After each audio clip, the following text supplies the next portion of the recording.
Namaste, everyone. A very warm welcome to today's guest talk. The topic today is Bhagavad Gita, chapter 18, the finale majestic of the song Celestial. The speaker, Dr. Ramesh Bijlani, is a prolific writer, an inspirational speaker, and a spiritual seeker residing at Sri Aurobindo Ashram, Delhi branch. He loves to use the gift of communication that he has received from the divine for dispensing small doses of love and wisdom from the inexhaustible pharmacy of Sri Aurobindo and the Mother. Dr. Bijlani, sir, thank you so much for sparing your valuable time for all of us. We are glad to have yet another session with you today. Over to you, sir. Look forward to an interesting session with you. Thank you, Arunima. The talk is on the last chapter of the Bhagavad Gita. The Bhagavad Gita, or what is generally called simply the Gita, is one of the most revered scriptures of the world with a universal appeal. It's amongst the most widely translated books in the world. And this universal appeal is due to a number of reasons. Firstly, its teachings are in the context of a story. And to understand something which has the context of a story is much easier than abstract philosophy. Secondly, it's a story about a problem that Arjun has, a conflict, a dilemma, whether to fight or not to fight. And these are the type of problems or conflicts that all of us keep having. So we feel that if Arjun could get a solution, maybe we'll also find a solution by reading the Gita. And generally, we are not disappointed. We may not always find a solution, at least we get solace. In fact, the message is so generalizable that we can get solace in any type of situation in which we are feeling miserable or feeling inadequate, feeling helpless. In any such situation, we find that Gita serves as a great solace, and perhaps it has prevented more psychological breakdowns than any psychiatrist in the world. Apart from that, the appeal also resides in the fact that it is a rather short or brief scripture, a small book, just about 700 verses. And in fact, it is seductively small. You feel that if from such a small book I can get so much uh, support, so much of guidance and solace in difficult times, let me have a look at it. Sri Aurobindo has pointed out yet one more reason why the Gita has a universal appeal. In any scripture, there are two components. One which is of perennial significance, that is, which will be useful for all times, anywhere in the world.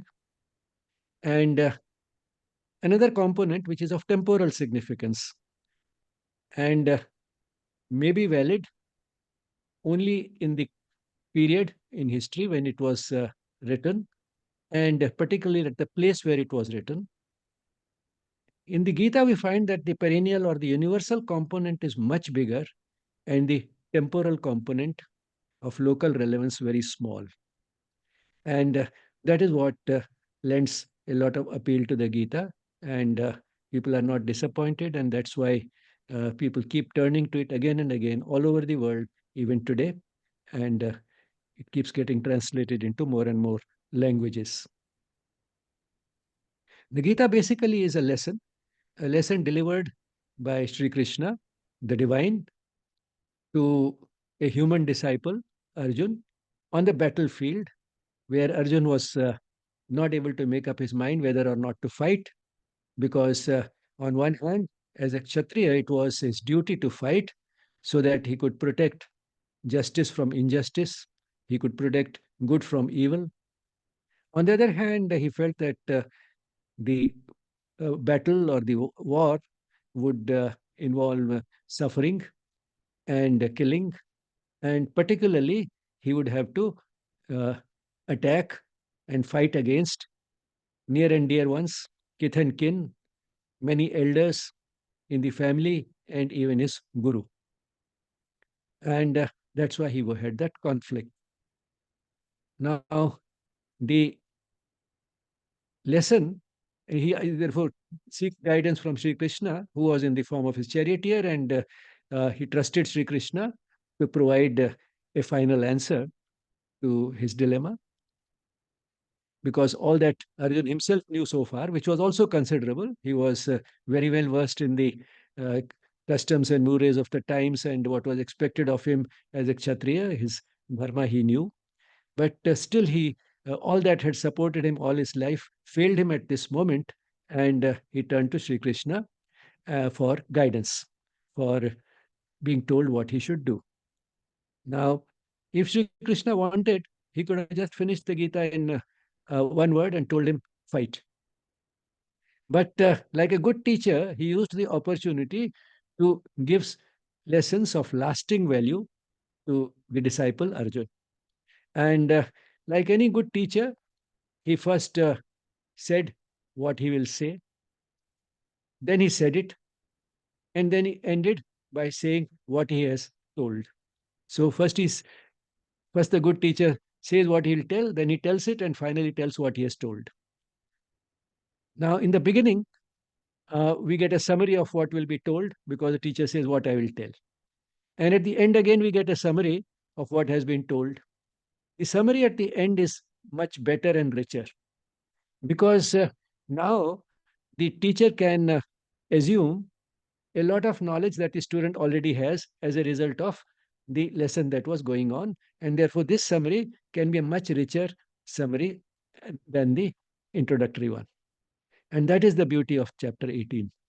So, with that little introduction, let me turn to the PowerPoint. I'll share the screen.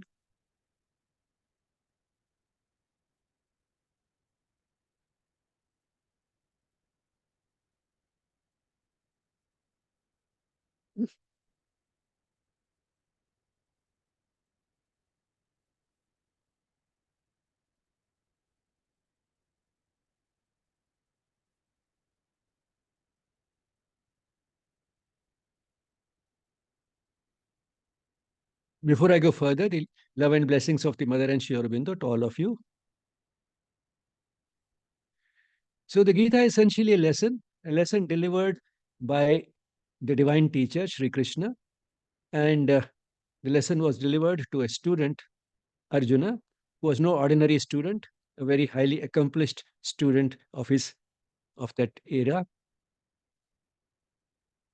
Now, one can say that chapter 1 of the Gita is the preface. It sets the context. That is, here is the battlefield and the type of dilemma that Arjun faces.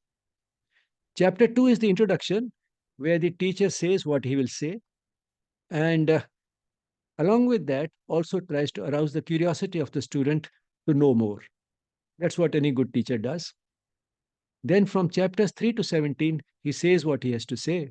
And in chapter 18, he says what he has told. But then, again, like a very good teacher, he goes beyond what has already been said. Because now the student is ready to receive still more and still deeper knowledge. Now, this expands on this a little. So, chapter 1 is the preface, which sets the context. Chapter 2 is the introduction, which gives a summary of what will follow. And in other words, the teacher is telling what he will tell. And from chapters 3 to 5, the focus is on karma or action. That is what the disciple should do and in what spirit he should do it. And in chapter 6 is a sort of an interlude, a connecting link between karma and the next movement, which we find in chapters 7 to 11, which is primarily about knowledge. Knowledge for which the student is now curious because that curiosity has been aroused in the previous chapters. Chapter 12 again serves as a sort of an interlude, as a connecting link with the next movement, which starts in chapter 13 and goes on till chapter 17, in which the focus is on devotion. And then comes the conclusion in the chapter 18, which is primarily the topic for today. Now, if you see, if we leave aside the preface and the introduction and these links, you find the chapter 6, chapter 12, chapter 18. So, roughly, we can divide the Gita into three parts. The first one third has a focus on action. The next one third on knowledge, and the last one third is primarily about bhakti. Now, why this particular sequence? Again, like a good teacher, Sri Krishna understands the student and starts with what the student already knows something about, what is most in keeping with the temperament of the student, and something which the student can more easily relate to.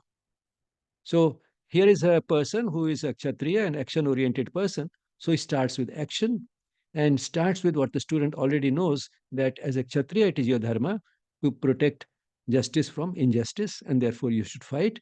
But then, uh, again, like a good teacher, he tries to tell him that it is not the action which is important. The action remaining the same, you can do it with a different attitude, in a different spirit, and not sort of getting attached to the fruit, and so on and so forth. Now, those are things. Now, these are things which are not very easy for the student to understand. If I am doing something, why am I not entitled to a fruit? Why am I not allowed to be attached to the fruit? Why I cannot expect a certain type of outcome? And why am I not the doer? If I can see that I am the one who is doing it. Now, these are things which are not easy to understand. And then that don't worry about killing, because the soul is immortal. Now, all this comes in these chapters from 3 to 5, some of it in chapter 2. And now the curiosity of the student has been aroused for knowledge. And after this interlude in chapter 6, in which also there is a brief uh, sort of a description of a meditative technique, how one should meditate, which can help in getting some knowledge, then the teacher turns to knowledge itself. We find that up to the ninth chapter, the knowledge is delivered in rather general terms. But then, chapter 10, the knowledge becomes more specific about the divine itself. That is, everything is the divine, everything has an all pervasive presence of the divine. Everything that happens is because of the unseen hand of the divine. But then, Sri Krishna, after listening to all this in chapter 10, says that, well, I trust you. I believe in all that you are saying. I know it is all true, but I want to see. I want to experience. And that experience he is given in chapter 11. And he's told that the type of experience you are asking for is not available just like that. You will not be able to see it with your ordinary eyes. For that, you need divine eyes, Divya Chakshu. He gives them those. You are dear to me, so I'll give you Divya Chakshu, says Sri Krishna. And then Sri Krishna and Arjuna is able to see both the ferocious form and the benign form of the divine, with the benign form of the ferocious and the benign form of Sri Krishna, who is in front of him like a human being whom he has been treating as a friend so far. But then now he realizes that the one whom I have been treating as a friend is actually God incarnate, and apologizes for his previous behavior. And what is the result? The result of this knowledge is that he has now become a devotee. So his devotion is a corollary to the knowledge that has been given to him.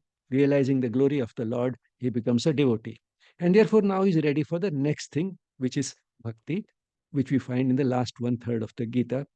And once he's a devotee, then actually he is not left with much questions. He has no dilemma, he has no delusions. He feels that why need I think at all?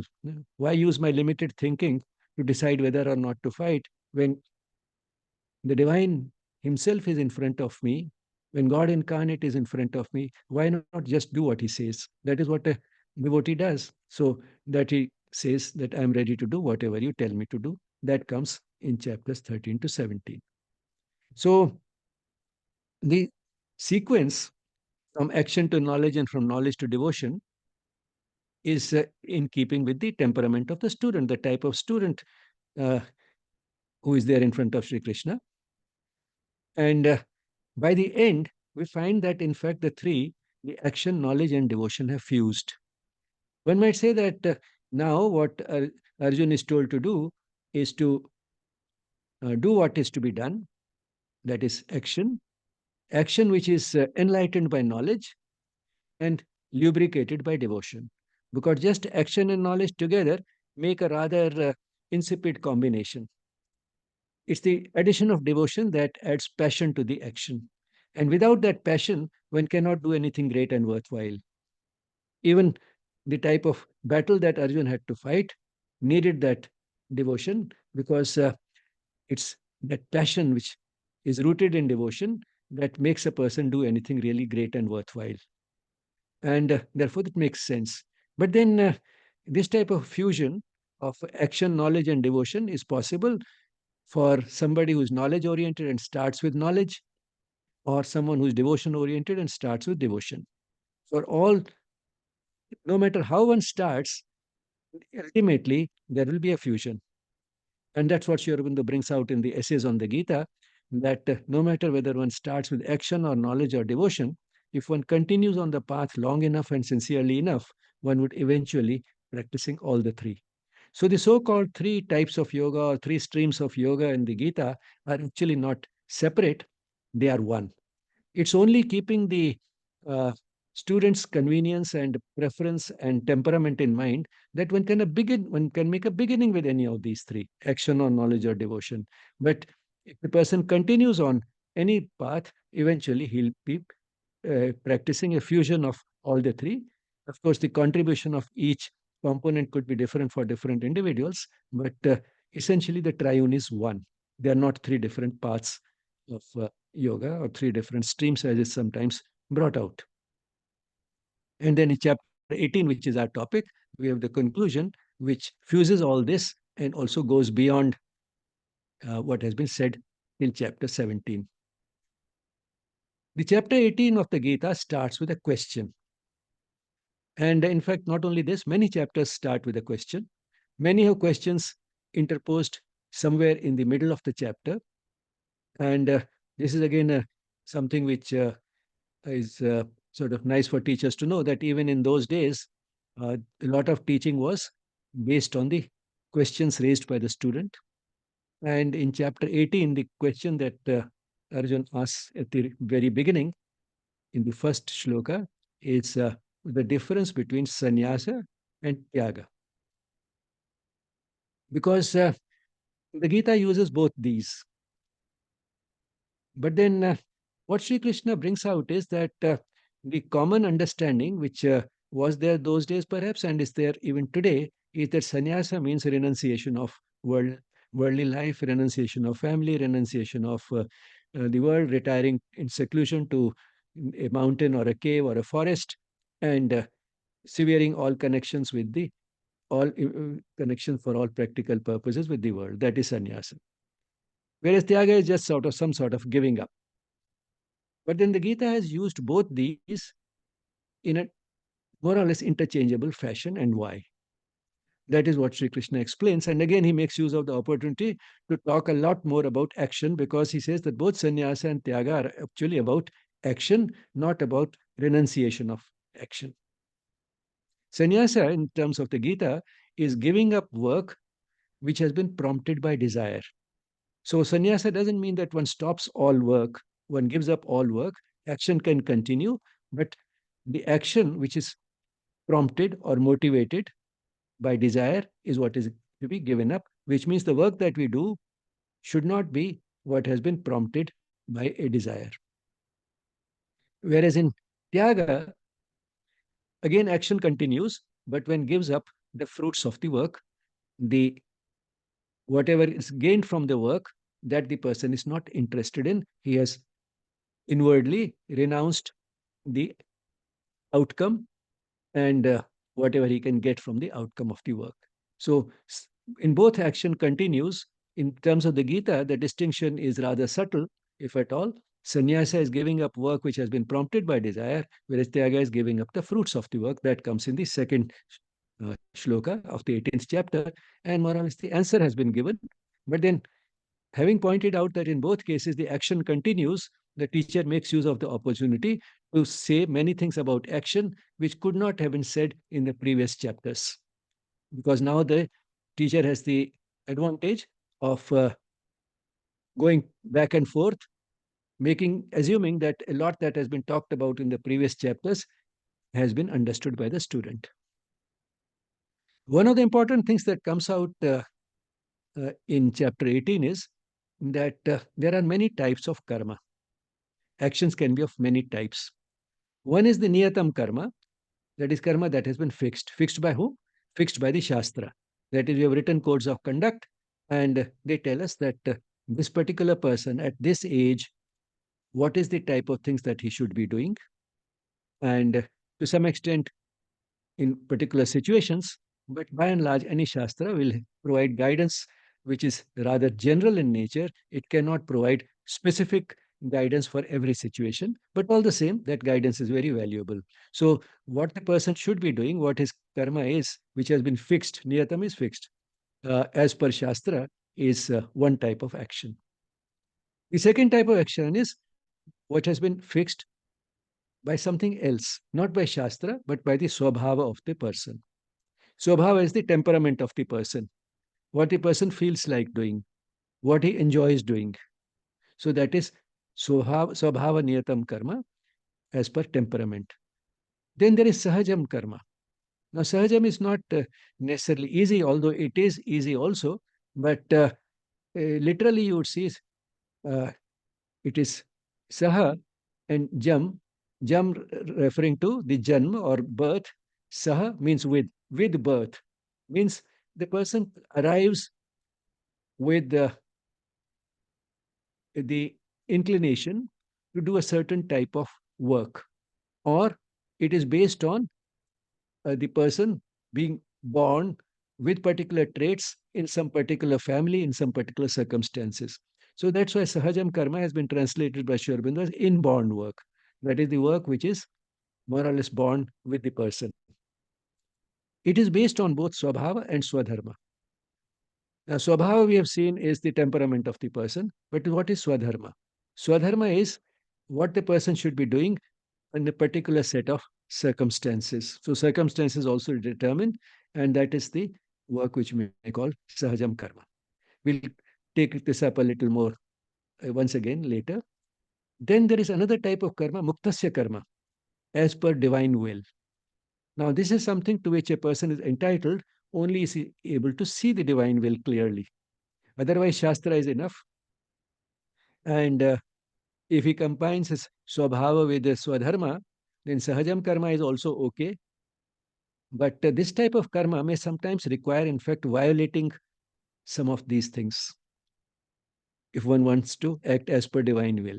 For example, these things would not sanction uh, Buddha leaving his wife and child and going away in search of the absolute reality and how to relieve the world of sorrow and suffering. His primary responsibility would be considered to be to take care of his wife and child and to take care of the kingdom because his father would get old and would like to hand over the kingdom to him and so on. So that would be what would be expected of him. But as per Shastra and Sahajam Karma and so on and so forth. But then the divine will was something else. He could see it that that may be okay for most of the people, but for him, the right thing to do was to renounce the kingdom, renounce all family responsibility, and go away in search of the solution to the sorrow and suffering of the world. So that was Muktasya Karma for him. Then there is Kartavyam Karma. That is the real Kartavya of the person in action. Here, Kartavya goes beyond duty and combines in a way Swabhava Niyatam Karma and Muktasya Karma. Because again, the Muktasya Karma for everyone may not be the same. The divine will does not expect of everyone to do exactly the same thing. It does take into account how the person has been constituted because that has also been done by divine will. The person has been constituted that way, given certain circumstances, again by the divine. So both the Swabhava, which Swabhava and Muktasya Karma together determine what the person should be doing. That is Kartavyam Karma. So one can look at the types of action in different ways. And we talked quite a bit about the temperament of the person. That is seen in terms of the three gunas and or the three modes of nature. And that is something which now the teacher can do he could not talk about action in relation to the individual temperament. The guidance given in the first few chapters about action was general in nature, without taking into account the individual variation in personality. Because till chapter 7, Sri Krishna had not talked about the three modes of nature. Now that he has talked about it in chapter 7 and also in chapter 17, in chapter 18, he can talk about how these modes of nature can influence what a person does and how he does it. Now, what are these three modes of nature? Sattva, Rajas, and Tamas. And what is Sattva? Sattva is the principle of knowledge and harmony. Rajas is the principle of passions and ambitions and activity. And Tamas is the principle of ignorance and inertia. Now, to some extent, all of us have all the three. And also, the same person may show more of one as compared to the other at different times in different situations. But all the same, there is a certain sort of a dominance of one of these in most of us, one or two of these. And that's how we are made differently. One might say that these are the three primary colors of personality. And just as, three primary colors can give us a very wide variety of hues, an entire spectrum of colors, in the same way, these three primary uh, gunas can give us a wide spectrum of personality. What is further important is that a person who is a tamas dominant or rajas dominant can change and increase the proportion of one or the other in his personality. So it's not something that if we are born with a certain balance of these three, it has to remain exactly that way. And in fact, the entire spiritual journey and what is desirable in general is to move from tamas towards rajas, and from rajas towards sattva, and from sattva towards beyond all the three, trigunatit. So that is the journey of yoga. And that's how yoga becomes something suitable for everyone, because all of us have some component of each of these three, and we also are capable of changing, and we also have some sort of an urge to get better. And as you can see that tamas rajas is better than tamas, and sattva is better than rajas. So to move in this direction, to become better than we are, is an urge that has been planted in all of us, and it is possible to do it. And that is what where we find guidance for doing that is what we find in yoga. Now the chapter started with the question about Tyaga and Sannyasa. Now, very soon, then Sri Krishna takes up in this the three types of Tyaga in light of these three modes of nature. Tamasik Tyaga is due to delusion. That is because the person is ignorant and has confused thinking, and therefore he gives up something. Rajasic uh,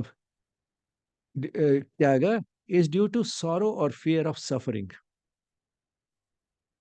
That is, the person sees that this work can is bringing sorrow, so he gives it up. He stops doing it because it is bringing sorrow, and or he fears that sooner or later it will bring suffering, and that's why he gives it up. Sorrow is more uh, emotional. Suffering is more physical, but any physical or emotional suffering is something that the Rajasic person tries to avoid. And if he finds that the work is associated with that, he gives up the work. He has a tendency to give up the work itself.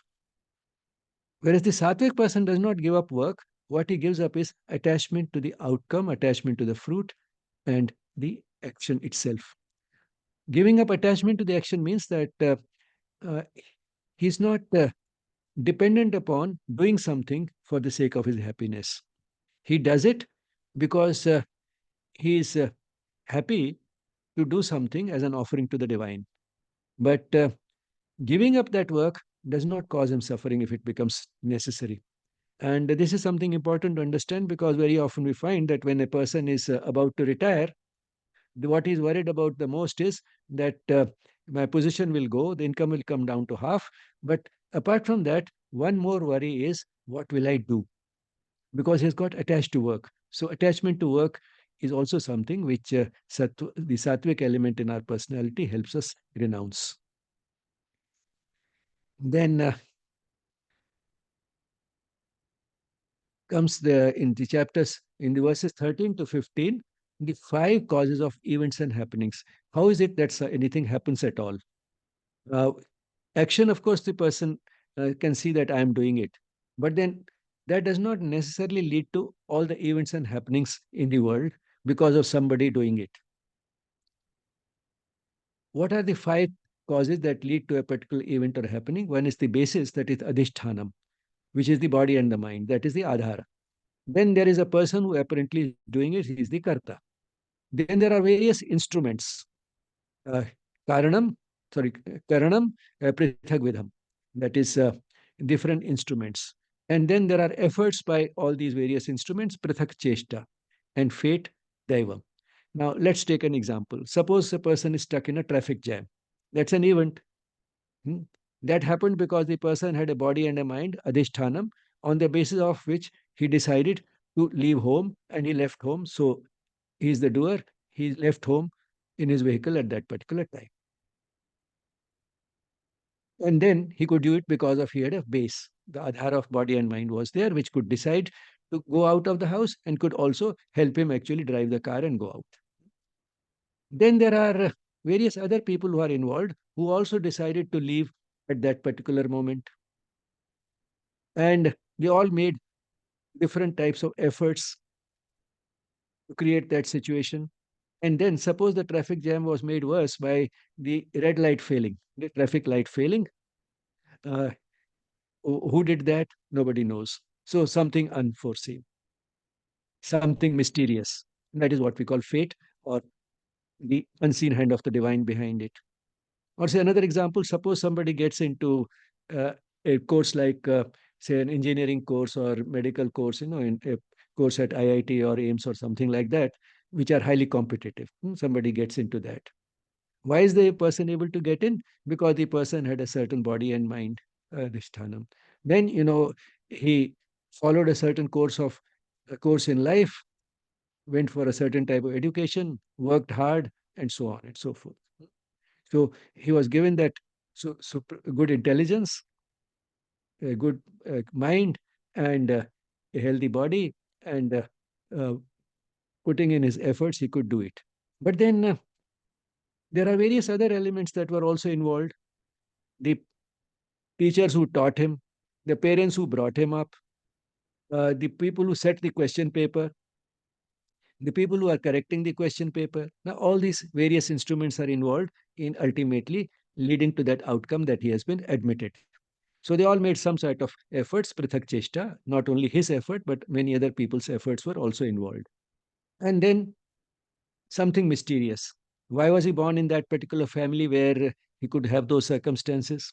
Why is it that he was born with the type of intelligence and the type of temperament which helped him be successful in the exam? How is it that the questions that were there in the exam were which were put in the minds of the examiners were such that he knew them, knew more questions than somebody else who was pretty close and pretty otherwise as good as he was. And finally, uh, how is it that on that particular day on which the exam was there, his mind worked well, he slept well enough to be able to concentrate in the exam, and he did not fall ill, which would prevent him from going for the exam itself? Or even something much simpler could have prevented him from taking the exam. I know of one student, not the entrance exam, but a final exam in the medical course. He could not take one paper. He was a bright student. So he could not take it because he reached the examination hall more than half an hour late. And after half an hour, entry is not allowed. So he was not allowed to enter the examination hall because the paper had started more than 30 minutes before he reached the examination hall. But in spite of missing one paper completely, he passed because he was a good student. But naturally, the result was not as good as it could have otherwise been. So, how is it that he overslept and could not reach the exam on time? Devam. So, you see, there are so many things that contribute to events and happenings. And in our delusion, we think that I did it. So, the doer or the karta is only a small component in events and happenings. There are many other things involved.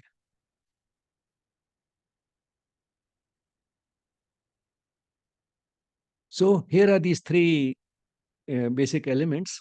The person who thinks that he did it, the doer, who did it, what did he do, the action, and why he did it based on the knowledge that he had. So there are three types of knowledge, and that determines to some extent what the person will choose to do. The sattvic knowledge sees one in all, that is, the one divine in all creation. He can see them as separate, but then he can see also a fundamental oneness in every individual. That is the sattvic knowledge. Rajasic knowledge is limited. It can see only the multiplicities which is so visible, but he cannot see that oneness. So for him, separation is a final truth. The tamasic person has very little knowledge and knowledge of not a very important variety, petty knowledge, but then he clings to the little that he knows and treats it as whole.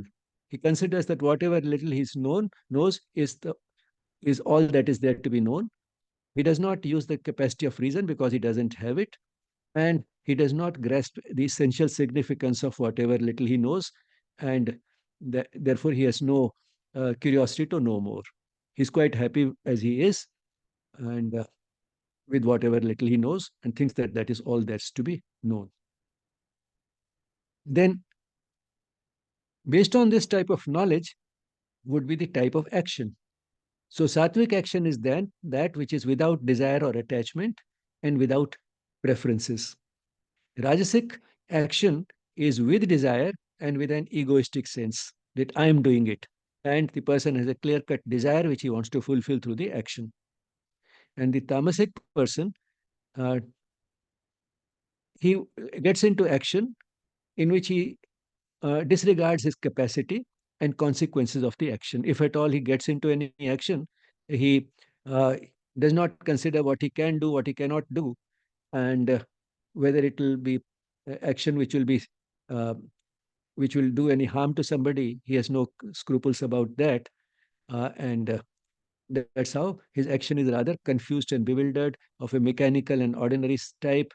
It lacks all perfection, and it's sort of cursory, all action done, which is simple, mechanical, repetitive. That type of action he can do without thinking much, or else he will do something which will not be successful and which will lack perfection.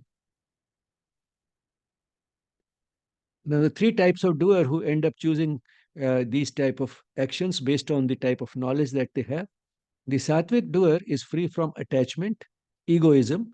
Doesn't mean that he has no ego at all. There is a sattvic ego, but he doesn't have egoistic tendencies the way the rajasic person has, that greed and uh, arrogance and so on. So he's free from that greed and arrogance, but all the same, he may consider himself a doer.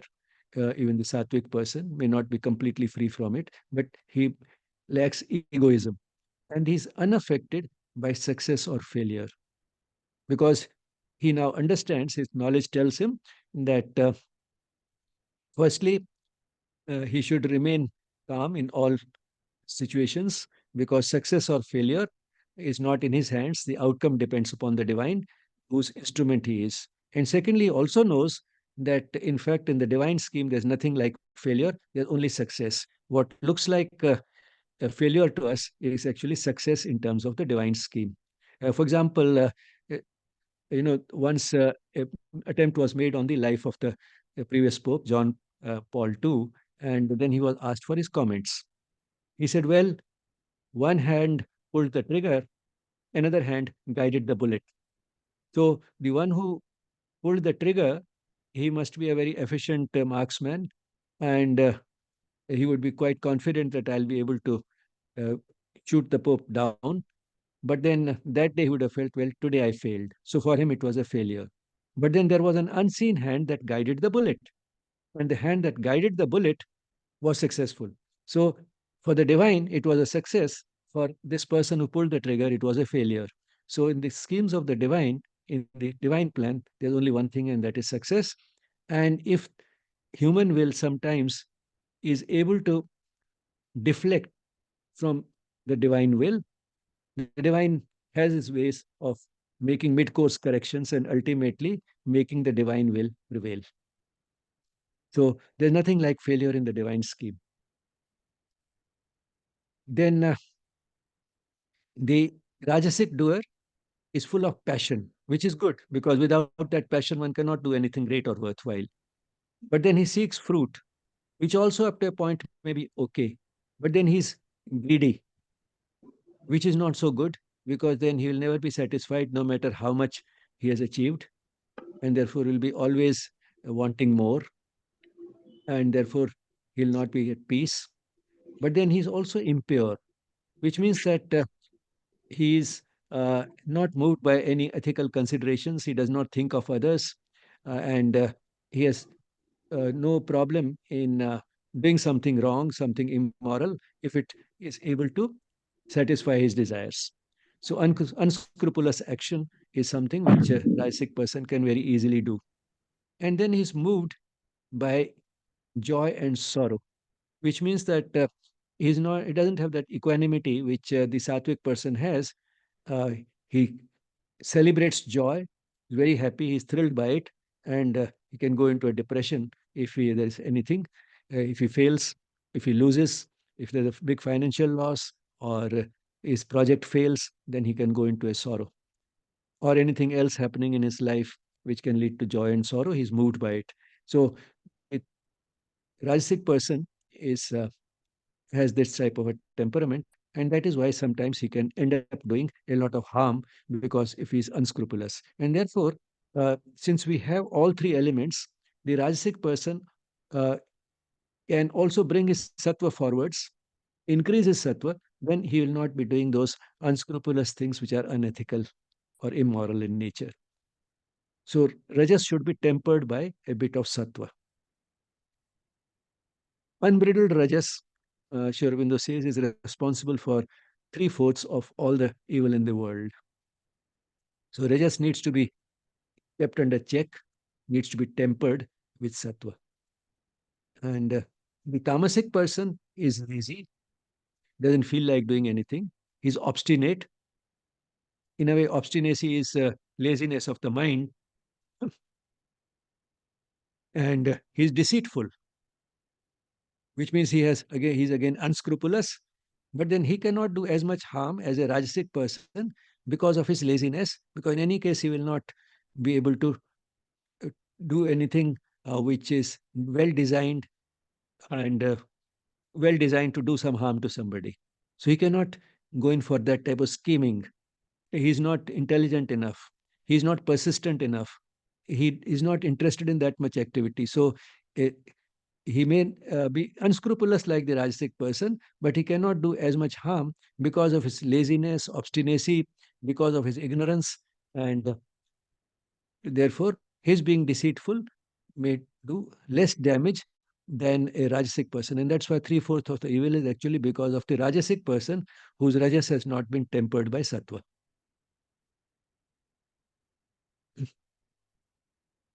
Now, what the person does depends upon his knowledge, but then just knowledge is not enough. Knowledge alone doesn't do it. It depends upon his understanding of that knowledge, how he interprets that knowledge, how he applies that knowledge. This is something basic in education, that to know is not enough. The person should understand what he knows and should be able to apply what he knows.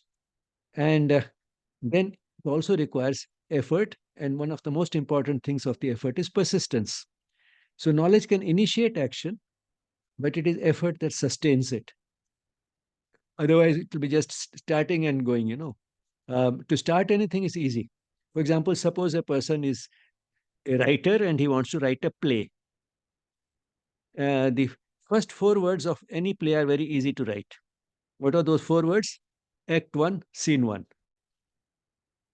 But then if he doesn't have persistence, just those four words will stay and the play will never materialize. So one needs a certain understanding of the knowledge, the ability to apply that knowledge, and also persistence to sustain the effort. Now, these can also be, the understanding and persistence can also be of three types: uh, sattvic, rajasic, and tamasic. So, three types of understanding of knowledge, which enables us to apply that knowledge. The sattvic person knows what to do, when to do it, and how to do it. So, it means he not only knows something, he also knows how to apply it and when to apply it. The Rajasic person has a sense of right and wrong, but is unscrupulous. So he's intelligent.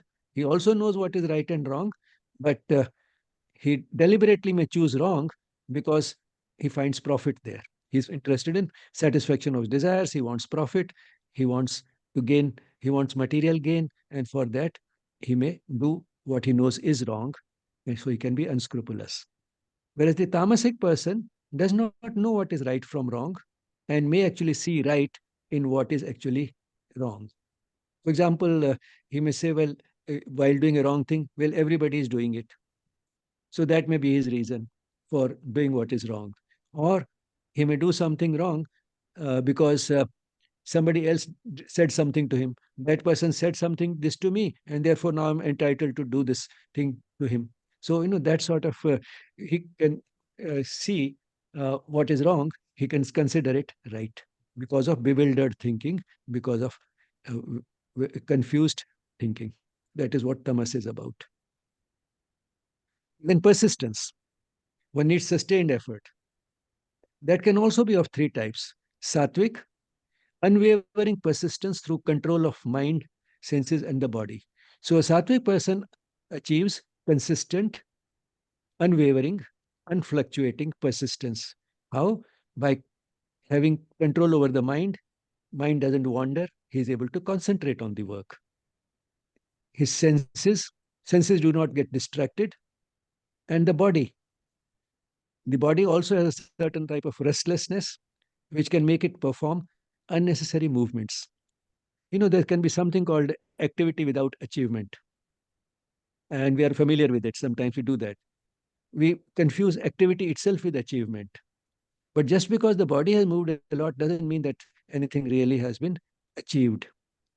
Let me lighten the mood with a little story. Once a monkey uh, told all the other animals that I'll protect you. Hmm? I'll protect you. And for that, he expected some comfort that they'll get him food and everything and so on. So his life will be comfortable and his job will be to protect the other animals. So one day a lion was coming, and the animal saw it and said, please protect us from the lion. What the monkey started doing was jumping from one tree to the other. So he kept jumping throughout while the lion was around. And in the meantime, the lion came and took some rabbit away. Hmm? So animals told him you could not protect the rabbit. He says, but one thing you have to concede, that I was so active throughout. So there was a lot of activity, but that activity could not protect the animals. So sometimes, we can. So the sattvic person does not has control over the body, and therefore he does not indulge in unnecessary activity. That's what athletes also experience. You see, in the beginning, uh, they get more tired with performance which is not so good. Gradually, they are less tired, not only because they are adapting, their heart and lungs are adapting, but also because their movements are becoming more efficient. They move just the right muscles to the right extent in the right way. And that is sort of the control that they develop over the body. And therefore, they are able to do better. So, sattvic person has control over both the mind, which enables him to concentrate, senses, so that he's not distracted, and the body, so that the person does not indulge in unnecessary activity without achievement. Then the Rajasic person.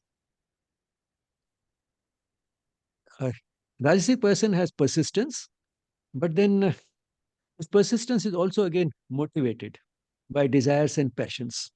And therefore, if he finds that instead of fulfilling the desires, it's leading to suffering and sorrow, he gives up the work. We saw that in Tyaga, that the person, Rajasic person, gives up work because of sorrow or fear of suffering.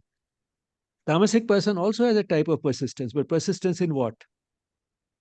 In sleep, fear, worry, and pride. Hmm? He can persist on sleeping long hours. He can If he's afraid of something, he does not want to give up that fear. If he's worried about something, he cannot give up that worry. And pride, he has a certain type of pride that I am quite good, but it is because of other people not valuing me, not appreciating me, that I'm not able to do much. But otherwise, I'm not bad. And so that sort of pride is there even in the tamasic person. So he always has a scapegoat why he's not able to do what he should be doing. And he persists in it. So persistence shown in sleep, fear, worry, and pride. But then whether it is a sattvic person or tamasic person or a rajasic person, why the person does anything at all is because everybody wants to be happy. And therefore, one should also understand what are the types of happiness. And what makes one person happy is not necessarily what will make the other person happy. So happiness is also of three types: sattvic, rajasic, and tamasic. Sattvic happiness is that which is painful at first and sweet in the end. In the end, in the beginning, there may be effort involved. There may be even some discomfort involved. It may be painful at first, but it is sweet in the end. Leads to a peace of mind, feels good. For example, if a fireman enters a burning building to save somebody, or if somebody jumps into ice cold water to rescue somebody who's drowning, these are painful experiences. They are painful at first, but in the end, the person has the joy of having done the best that he could, joy of helping somebody, joy of expressing his love for somebody through some action. So it's painful at first, sweet in the end. So agre vishamiva pariname amritopamam. Agre, earlier, before, in the beginning, vishamiva, it's like, it's certainly like visha. Visha is poison. Pariname, the end result is the fruit, ultimate fruit is amritopamam. It is like nectar, the nectar of immortality, amritopamam. In Rajas, it's the opposite. Sweet at first, painful in the end. So whatever satisfies the senses, satisfies the immediate need for um, material needs, some sort of gratification of the ordinary type. That feels very good, but then the end result is bitter because one is seeking lasting happiness in things which actually cannot last. Agre amritopamam, to start with like amrit, parinami vishamiva, the end result is like poison. In tamasic happiness, happiness which is rooted in sleep, sloth, and negligence. So a tamasic person is also seeking happiness, but his happiness lies in sleep, in laziness, and in neglecting what he should be doing, negligence. So he doesn't believe in kal kare so aaj kare so ab. He doesn't believe in that. He believes just the opposite. Believes in just the opposite. Uh, आज करे सो काल करे सो परसों जल्दी जल्दी मत कर प्यारे जीना है बरसों don't be in a hurry. Uh, there's a lot of life still left. So he negligence, sleep, sloth, and negligence. That's what makes the person happy. So you can see that the types of things that make people happy can be different, and that's why it's said that one half of the world does not understand the happiness of the other. And a lot of sattvic happiness can be something which a rajasic person can't understand. What are you getting out of it? Why are you working so hard? Uh, and so on and so forth, the type of questions that a Rajasic person might ask a Sattvic person. And that's because this person, the Rajasic person, cannot understand the happiness of the Sattvic person. Now, so far, the Gita in the 18th chapter talks primarily about action and how it can be enlightened by knowledge. Now begins the movement towards devotion, which comes towards the last one third of the Gita. But then what was that devotion based on? Arjun became a perfect devotee only after getting the knowledge of the highest variety, the deeper truths of existence, when he understood the spiritual worldview. which was given to him in chapter 10, but then he was not satisfied because he didn't have the experience. And this one can understand that knowledge alone is not of much use unless one has experienced it. For example, somebody who has never taken anything sweet, if he's told that, well, anything which has sugar is sweet, if you add sugar to any food, that becomes sweet. Sweet is a very pleasant taste. He's also given a few recipes for how to make a few sweets. Still, it does not tell him much about what sweetness is like. On the other hand, if you actually pick up a sweet, tell this person to open his mouth, put it in his mouth, and tell him, see, now what you're feeling is what is called sweet. Now he knows what sweetness is.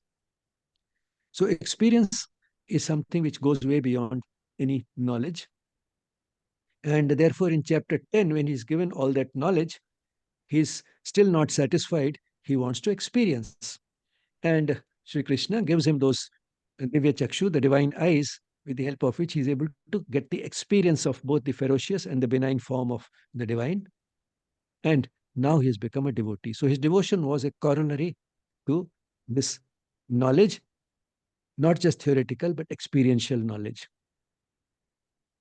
So, therefore, in the 18th chapter, also, we find that after this, the movement towards devotion is starts when uh, the teacher talks about that secret. But before that, he talks about Swabhava and Swadharma. Now, Swabhava depends on the unique combination of gunas. Swadharma depends upon temperament, capacity, aptitude, and circumstances. Thus, Swadharma includes Swabhava. That slide was a little out of place. And the movement towards devotion will actually start a little later. So, right now, still it is in a way action and knowledge going on. In terms of the individual variation, uh, the Swabhava, now you understood in different ways the three gunas, how they function. And depending upon the unique combination of these gunas will be the Swabhava of the person, that is, natural inclinations and temperament of the person to do a certain type of work.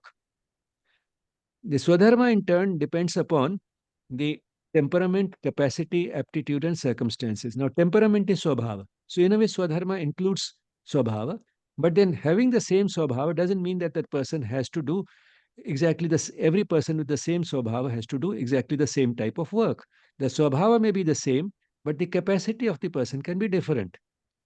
The physical and mental capacities of the person, the capacity because of the educational background, that can be different, although the temperament in terms of the unique combination of gunas may be the same. So that in turn will determine what this person's individual dharma. Swa is individual, specific to the individual. What this person's dharma is, what action he should be doing. So it depends upon not only temperament, but also capacity. Then the aptitude. He may have the capacity to do it, but he doesn't have the aptitude to do it. And then the circumstances, his family circumstances and other circumstances would determine what he should be doing. So that is Swadharma. The Swadharma includes Swabhava, and that is what determines what the person should be doing.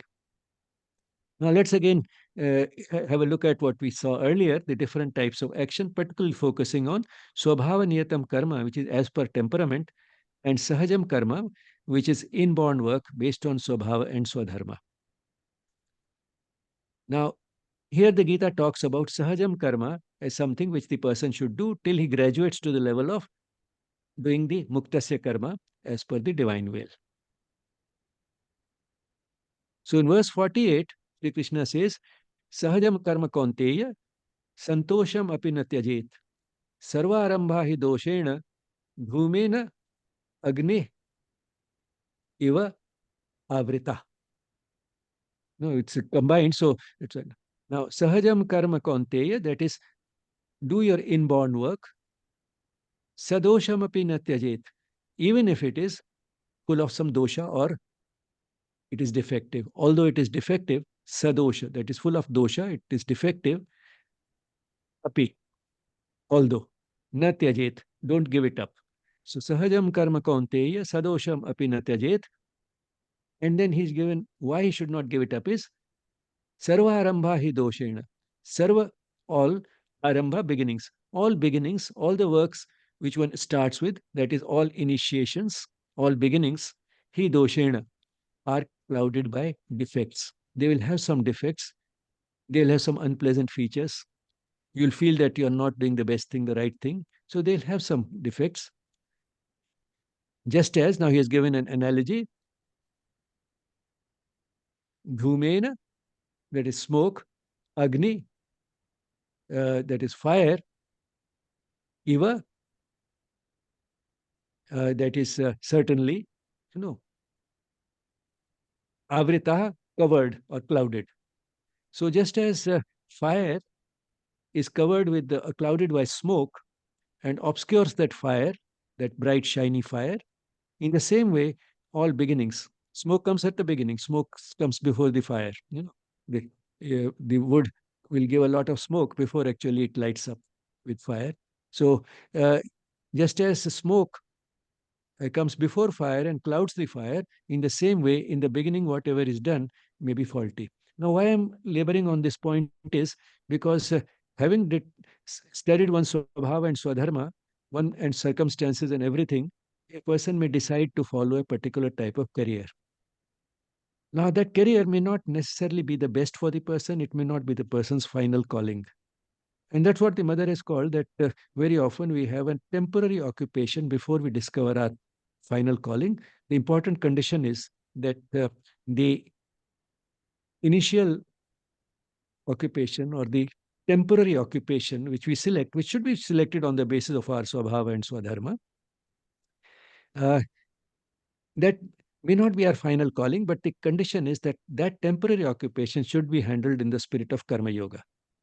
That is, treating oneself as an instrument of the divine and offering it to the divine by whose grace one is able to get the ability and the circumstances to do the work. So, if done in that spirit, that temporary occupation will eventually guide that person towards the final calling. For example, for Sri Aurobindo, uh, the teaching job at Baroda was a temporary occupation. His involvement in the freedom struggle after that was also a temporary occupation. But because he handled all these in the spirit of Karma Yoga, he finally discovered his final calling, which was to be a spiritual master, and that is what he did after he moved to Pondicherry in 1910. So he went through two temporary occupations before discovering his final calling.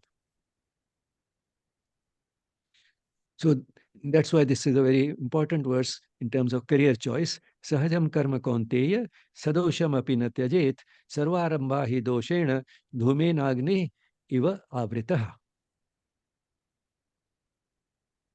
But then one important thing which you notice here is that the action or the career particularly should be determined primarily from within, from the person, what the person is like.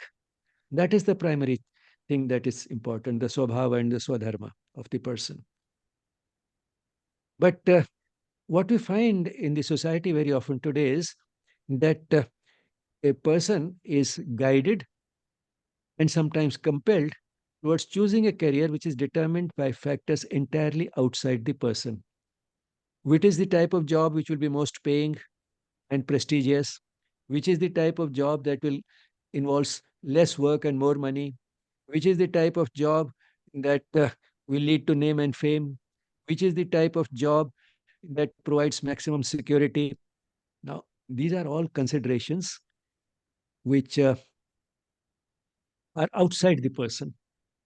And that is what guides the person towards a career choice. That's what the person picks up from society. And even when the person wants to deviate from these expectations, there is a lot of resistance from the well wishers of the person. But then the important thing is that all action should be determined primarily from within, from what the individual is like.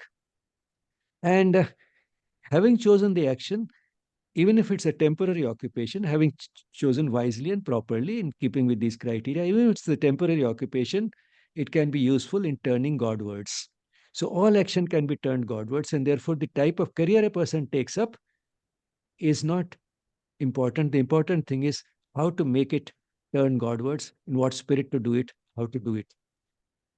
So the ultimate goal of life, which is to turn towards the divine, can be fulfilled by any type of occupation, and every individual's action, small and big, all action can be turned Godwards. Then come these verses 49 to 56, which in a way sum up the message of the Gita in relation to action and knowledge. That is, action should be free from desire and attachment, and one should have a control over the body, mind, and speech. That is what will give us the optimum action. One should be free from egoism, that is, that arrogance that goes with the I doing the work, and anger, instinct for possession, accumulation of more and more, I-ness and minus, this is mine, and this is what I did, I deserve this, and so on. So I-ness and minus. The person should be at peace, and he should become devoted to the divine. Now, these are not given as do's and don'ts. These have been developed in light of the deepest truths of existence. This is just a summary, and that comes in the verses 49 to 56. And if the person is able to follow that type of guidance, mold oneself in that direction, which is a process, a long process, then the person can attain Brahman, which means become one with the divine. Here, Brahman means the divine. So these verses 49 to 56, Sri Aurobindo says, are a summary of the method of the yoga of the Gita. And they provide the core of the message of the Gita. But then the teacher wants to go beyond. Hmm? So here you can see that it's all action based on knowledge. And then finally, he's also told about devotion. So in 49 to 56, you find all the three fusing together, the uh, action, knowledge, and devotion. So in that sense, it's a summary of the method of the yoga of the Gita, where the three have fused, and that is the core of the message. But here, the teacher makes use of the opportunity to go beyond. Now, so far, it was primarily action and knowledge, and now begins the movement towards devotion. And how did Arjun become a devotee? By getting that knowledge, which was not only uh, theoretical but also experiential, as we saw. Theoretical in chapter 10 and experiential in chapter 11. And that is what made him a devotee, so that towards the last one third of the Gita, that is chapter 13 onwards, the focus is on devotion. And for that, what the disciple needs is the supreme secret, which was given to Arjuna in chapters 10 and 11.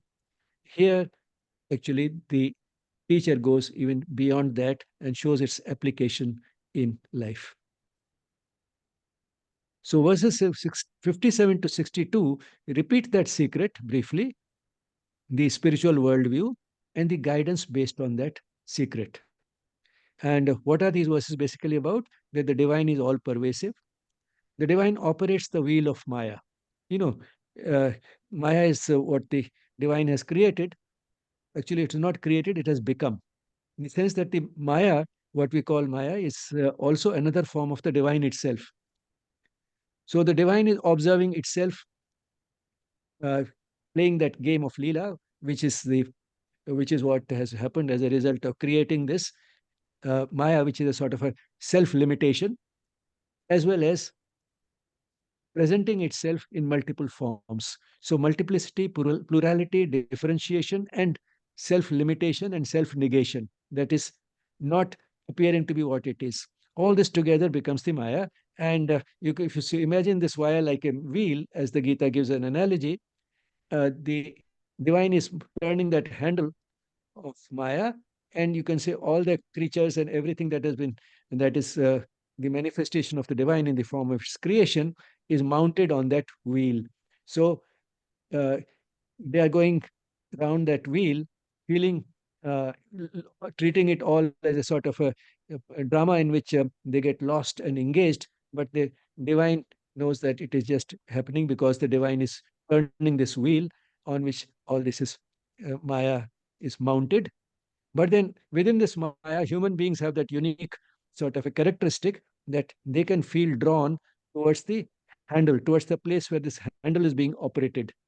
So those who have that aspiration and take it seriously, those who heed this attraction towards this handle, will start moving away from that wheel and come and gradually move in that direction so that their movement will become less and more sort of focused on the one who is moving the wheel, and ultimately they can become one with him. So that is what the process of yoga is about. And then no matter what the person does by personal effort is never enough without divine grace, and it is through divine grace that the person reaches supreme peace, what the Gita calls param shanti. Para is, is beyond the ordinary, beyond the visible, beyond the maya. Maya, is aparavidya. Paravidya is beyond the transcendent. So it reaches that supreme peace and eternal status. Nothing in the maya is eternal.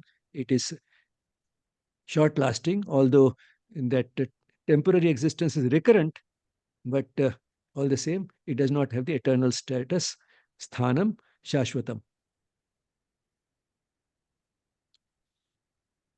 After telling all this, Arjun, having become a devotee already, now comes this interesting verse where Sri Krishna tells him, now you can do as you please.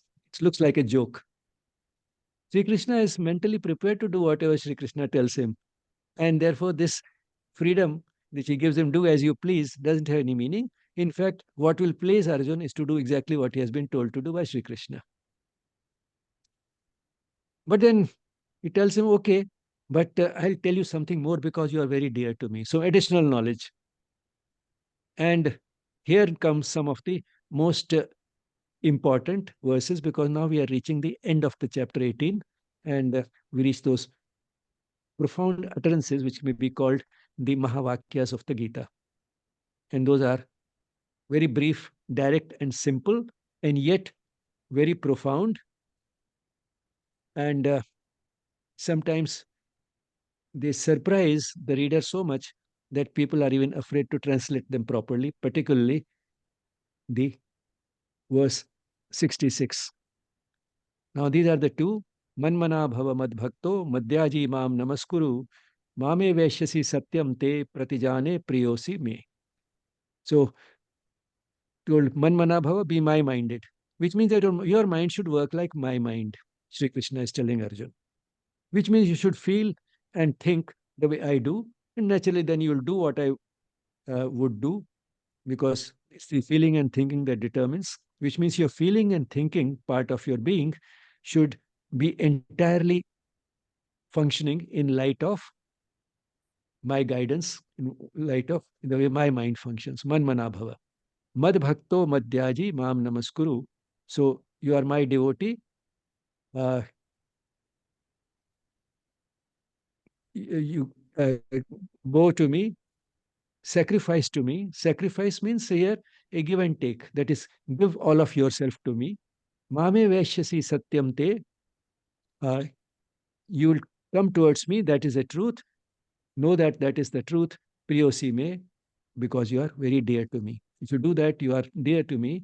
That will make you dear to me, and that will make you come to me. That is a promise. That is something which is surely going to happen. So, manmana bhava mad bhakto madhyaji mam namaskuru. Then comes this rather revolutionary and dangerous shloka. Sarva dharman paritejya mamekam sharanam vraja aham tva sarva papebhyo moksha vishyami mashuchah. This verse needs a little more elaborate explanation, although the time has already run out, but without that it will remain incomplete. Sarva dharman parityajya. Sarva dharma, all dharmas. Parityajya, give them up. Mamekam sharanam vraja, aham tva sarva papebhyo moksheshyami mashucha. Now, sarva dharman parityajya. Give up all dharmas. Forget all of them, abandon all of them. Now, people are quite often afraid of even translating it properly because, and they go round and round in this way, that way, and somehow twist it and finish, get rid of this shloka. But the Gita means exactly what it says. Now, here, dharma means the sense of right and wrong. The sense of right and wrong, which generally comes from the Shastra, that is, written codes of conduct, towards which Arjuna had been guided till chapter 17. But now he's told, forget all of them, abandon them, to give them up, have nothing to do with them. But do instead what? Mamekam Sharanam Braja. Take refuge in me, which means do what I am telling you to do. Because it is the divine that can give us situation specific, individual specific guidance. So, Sarva Dharman Paritejya Mamekam Sharanam Braja. Aham Tva Sarva Papebhyo Moksheshyami Ma Shuchah. And you will be relieved of all sin, all pap, which means that forgetting those will not lead to any pap, will not lead to any sin. I'll absolve you of all sin, relieve you of all sin, and I promise to you, Ma Shucha, you will not grieve, you will not have any reason to feel sorry or suffer. Sarva dharman paritejya mamekam sharanam vraja. Now, why he's told that is because Shastras are great. They are very good as useful as guidance. And that is why till chapter 17, that is what Sri Krishna keeps referring to again and again. But then they can have a limitation because they cannot be specific for every situation and every individual. And for that, ultimately, we have to be able to listen to the voice of the divine. Now, here Arjun had the good fortune of having Sri Krishna in front of him in flesh and blood. What about us? How can we ask the divine what to do? By going within. By going within and finding our Sri Krishna within us. Now, that can be a very dangerous doctrine. A person can say, well, I have neglected or violated this such and such canon or such and such thing in the Shastras, in the written codes of conduct, which I'm supposed to follow. But the Gita itself says, forget them and ask me what is to. I have asked the divine, that is what the divine voice is telling me. So take refuge in this particular shloka of the Gita. But what we have to remember is that this comes towards the very end of the Gita. And Arjun was now qualified for this type of revolutionary approach because he had understood as well as imbibed all what has gone on till chapter 17.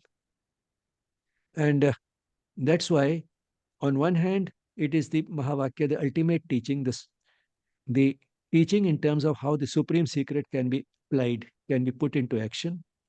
On the other hand, it is something which we have to be careful about following literally till one feels qualified to be able to identify the voice of the divine. That's why when Sri Aurobindo was once asked that if my voice from within, that is the voice of the psychic being or my soul, is telling me to do something and the mother is telling to do something different, what should I do? Sri Aurobindo told him, do what the mother says. Because it's very easy to camouflage the voice of the divine, and that can come in because the voice of the ego can come in various disguises, including the fact that it is coming from the soul. One can feel that, well, this is something which does not have any egoistic motives. It's not based on any desires. It's not based on any considerations of worldly gain and loss. It's coming out of my love for others, and so on and so forth. By using this type of arguments, one can easily justify anything which actually one feels like doing, which is not totally free from all these impurities, and therefore may not be the voice of the divine. But one can always, using one's intellect is very versatile, one can justify that. But all the same, for a certain type of person who has reached a certain level of spiritual evolution, the type of evolution that was and that Arjun had reached as a result of listening to these first 17 chapters, and then towards the end, he's told that you are very dear to me. Now listen, I'll tell you something more. And it is there at that point, something very unique and special which is given to him, and which again he's told is not for everybody. That also he's told in the Gita itself. He told you can abandon all other ethical codes which have been guiding you so far. Just do what I'm telling you.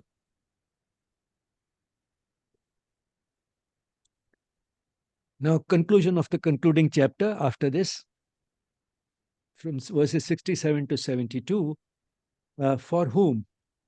For whom is this message? This particularly applies to the last two verses, 65 and 66, which he is told that you are very dear to me, that's why a little more for you.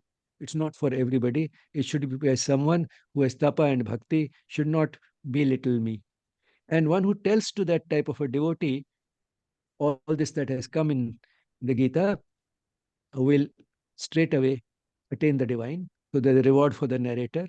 One who studies with full devotion also will become very dear to the divine. And the one who listens without carping, that is, without finding trivial faults and objections, will also get closer to the divine. And then Arjun is asked, have you heard with concentration? And Arjun says, yes. Now all my delusions are gone. Now I am quite determined, quite firm, quite settled in my will that I will do what you are telling me to do. Sanjay, who was narrating this message of the Gita, the lesson of the Gita to Dhritarashtra, says that he has found this experience very stirring and moving, and feels very privileged that he could get this lesson directly from Sri Krishna in his voice.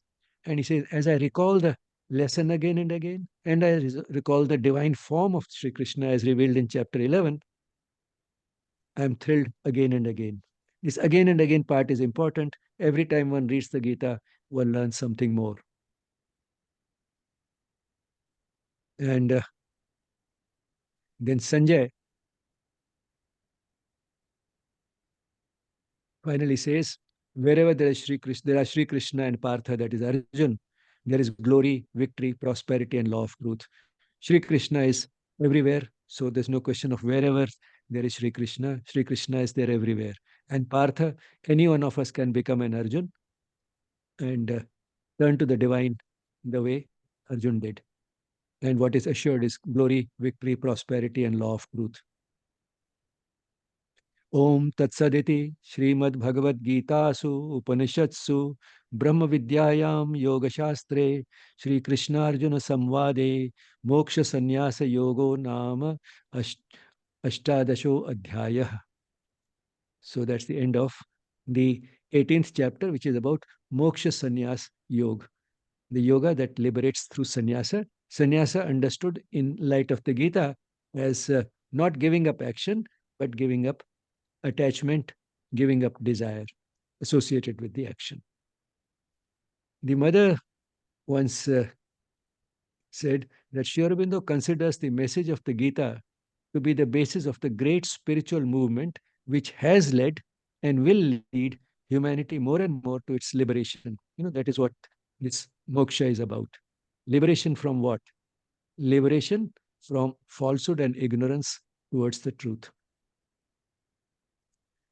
Suggested readings: essays on the Gita, which is hardly a commentary on the Gita, it is another Gita in itself.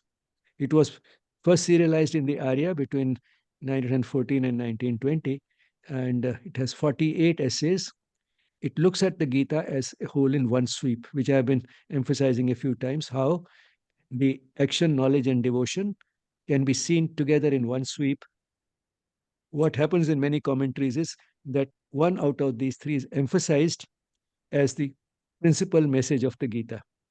For example, these days the tendency is to say that what the Gita principally says is karmanyeva adhikaraste ma phaleshu kadachana. And that is, you have an entitlement only to the action, not to the outcome. But then if that is all what the Gita had to say, which it says in the second chapter, this is a shloka which comes in the chapter 2, then what was the necessity for the remaining 16 chapters? Sri Aurobindo, on the other hand, has looked at in one sweep and given us that the triune, in fact, is one.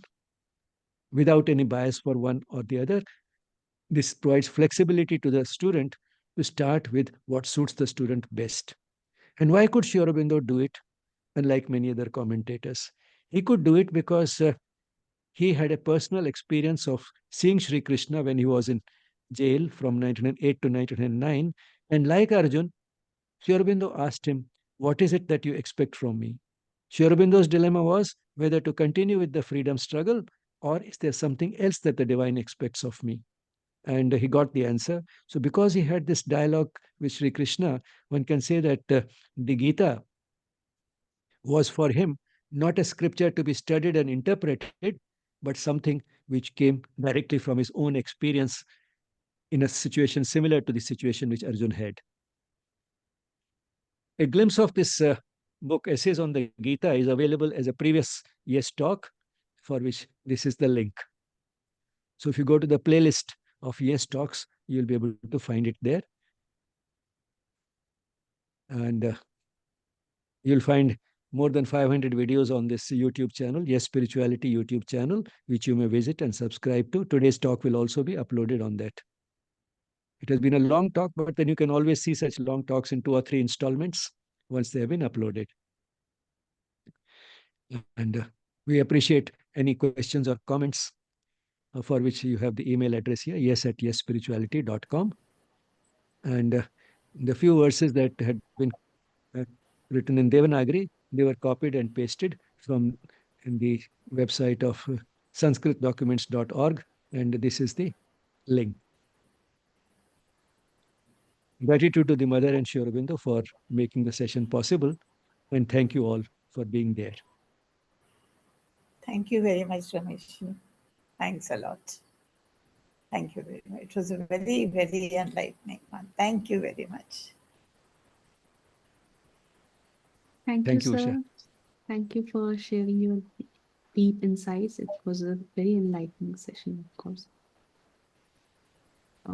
Participants, if anyone has a question or someone wants to share something, please go ahead. You can raise the hand or use the chat box. The reference of the Sanskrit text that you just showcased, I think I will figure it out from the recording, the session when it is uploaded. Yes, you'll find it easily when you go to Google among the top 3, 4. If you put Gita PDF, you'll find among the top 3 or 4. This, I think, it was Sanskrit something, .org. All right. Sure, sir. Thank you. Thank you for simplifying it so much. And somehow it gets very complicated while you read these texts, but the way you explained it, you really simplified it. So Thank you, Ruchi. thank you, sir.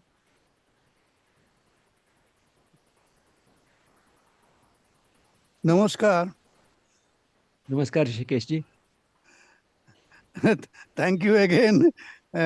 It's a great talk because though you exceeded your timing, but the explanation has been great, and it will be wonderful for us to hear it again and again to imbibe a little more and more of the contents of your talk. Thank you so much. Namaste. Thank you. Namaste, Rishikesh ji. Thank you, sir. Thank you.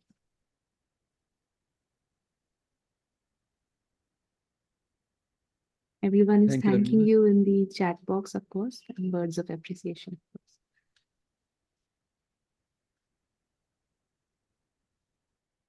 Thanks again, Dr. Bijlani, for sharing your deep wisdom with all of us. I thank the participants also for being along today. We can close today's session with a moment of peaceful silence. Namaste.